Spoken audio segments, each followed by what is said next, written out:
Seria o Islã algo distante do Ocidente e o profeta Muhammad seria apenas um rival do Ocidente, representante de uma cultura estranha e bárbara, como alguns pregadores e demagogos da política anti-islâmica buscam atestar? A resposta para ambas as perguntas é não. Ainda na Idade Média, o Islã foi o responsável pelo renascimento do interesse científico quando um dos pioneiros do campo do arabismo, o inglês Robert de Chester, descobriu o Kitab al-Mukhtasar fil Hisab al-Jabr wal-Muqabala, traduzido por ele ao latim e atribuído ao célebre alquimista persa Jabr ibn Hayyan. Essa e outras traduções despertaram no Ocidente um interesse tão frenético não só pelos escritos científicos dos muçulmanos, mas também por suas traduções árabes dos antigos clássicos gregos. Poucos séculos depois, este movimento desembocou na Renascença Europeia, graças à influência islâmica por meio dessas traduções. Após o advento da Idade Moderna, no século XVIII, surgiram na Europa homens com ideias reformadoras, em busca de leis mais justas e em uma luta pelo fim do controle clerical, além de analisarem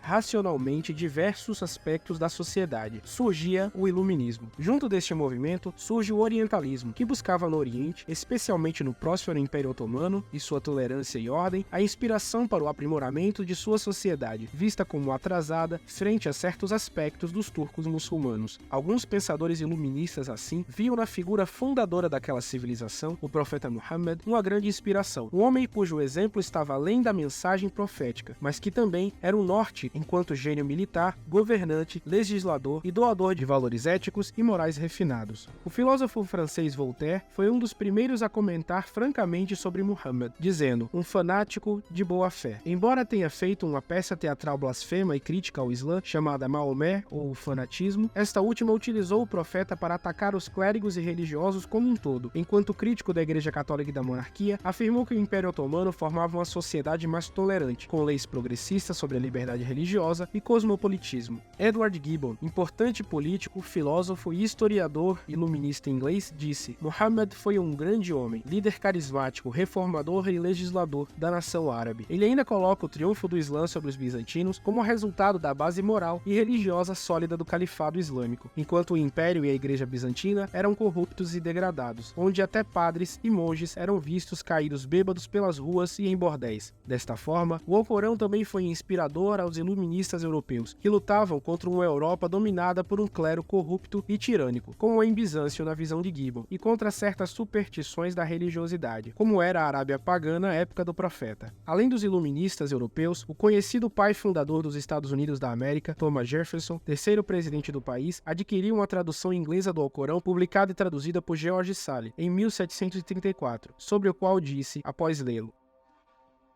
um livro de leis inspirado e produzido por um dos maiores legisladores do mundo, Muhammad. Assim, uma das figuras mais importantes dos Estados Unidos adicionou o Alcorão na sua biblioteca, em um lugar de honra. Também durante sua presidência, Jefferson lidou com os desafios colocados pelos estados da Barbária, no norte da África, conhecidos pela pirataria e pela captura de navios americanos. Mas o interesse de Jefferson sobre o Islã não acabou por aí. Em seu livro Notas sobre o Estado da Virgínia, Jefferson expressou suas opiniões sobre vários assuntos, incluindo o Islã, onde reconheceu as contribuições da civilização islâmica para a ciência, filosofia e literatura, e também defendeu a liberdade religiosa aos muçulmanos. Em 1805, Jefferson ofereceu um jantar de iftar na Casa Branca para Sidi Soliman Milimeli, um enviado da Tunísia, seguindo os costumes islâmicos. Mas o interesse de Jefferson no Islã não era um gosto particular. Adolf Weyman, ao esculpir os grandes legisladores no famoso prédio da Suprema Corte Americana, inclui Muhammad ao lado de legisladores como também o profeta Moisés. Essa tradução comprada e lida por Jefferson foi uma das primeiras para a língua inglesa, tendo sido feita diretamente do árabe, ao contrário de uma tradução anterior do século XVII por Alexander Ross, que foi feita a partir de uma edição francesa de 1649, publicada por Sié Durrier. Isso se dá por George Sale, de fato, traduzir no sentido correto do Alcorão, de modo que a publicação também possui diversas notas explicativas, e apesar de alguns problemas linguísticos e de informações datadas, foi um marco na literatura e na relação do Ocidente com o Islã. O tradutor também expressou sobre Muhammad o seguinte: um brilhante e inspirado reformador religioso, e em sua introdução à tradução mencionou o profeta como um reformador iconoclasta, um reformador anticlerical, que revogou o poder de um clero avarento e corrupto e baniu as crenças e práticas supersticiosas dos primeiros cristãos. O poeta e egiptólogo francês Claude Etienne Savary também foi um tradutor do Alcorão, influenciado pelo orientalismo, e suas obras desempenharam um papel significativo na formação das percepções europeias sobre o Oriente Médio e contribuiu para o crescente fascínio pela cultura oriental durante o final do século XVIII. Sobre o profeta Muhammad, ele disse: Muhammad foi um homem extraordinário, um gênio militar e um homem que sabia inspirar lealdade em seus seguidores. Sua obra, Cartas sobre o Egito, forneceu um relato abrangente da sociedade, cultura, história e geografia egípcia. É impossível negar a relação, por exemplo, e admiração que Napoleão Bonaparte nutria pelo Oriente e pelo Islã, vindo a chamar-se a si mesmo de novo Muhammad. De fato, Napoleão via Muhammad como uma inspiração não só como homem, mas como um líder militar e estrategista. Durante seu tempo de campanha no Egito, Napoleão procurou apresentar como um amigo e libertador do povo egípcio, chegando a emitir proclamações que expressavam respeito pelo Islã e pelo profeta, afirmando até mesmo que ele e os franceses que vinham com ele eram muçulmanos. Em uma proclamação no Egito, ele disse: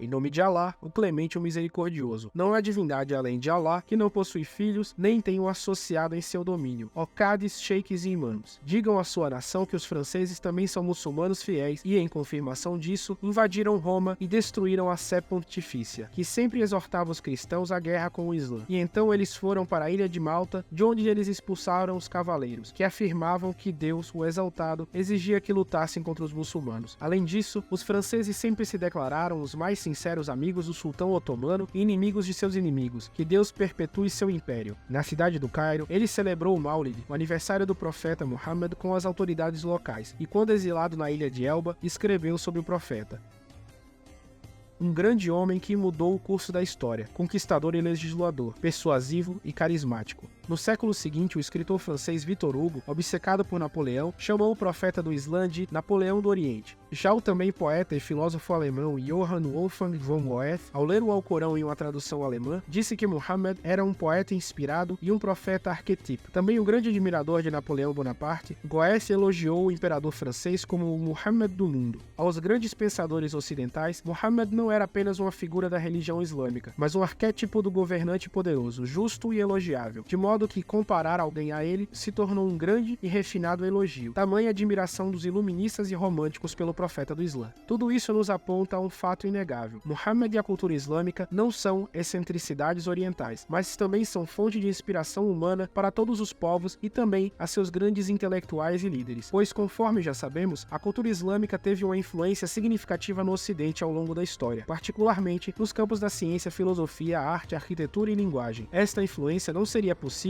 se o seu fundador também não fosse uma influência admirada pelos intelectuais ocidentais e influente, inclusive, nos processos políticos e sociais do Ocidente. Se você gostou desse vídeo, não deixe de deixar seu like e compartilhar com seus amigos. Inscreva-se no nosso canal e aperte no sininho para não perder nenhuma notificação sobre novos vídeos. Acesse também o portal da página História Islâmica, onde você vai ter acesso aos mais variados artigos sobre os temas que abordamos no nosso projeto. Também conheça a nossa plataforma de cursos, onde você terá acesso às mais variadas aulas sobre diversos temas que envolvem o mundo islâmico, história e atualidades. E também nos siga nas outras redes sociais, como no Instagram, no TikTok e no Facebook. E é isso. Assalamu alaikum. Até o próximo vídeo. História Islâmica com Mansur Peixoto.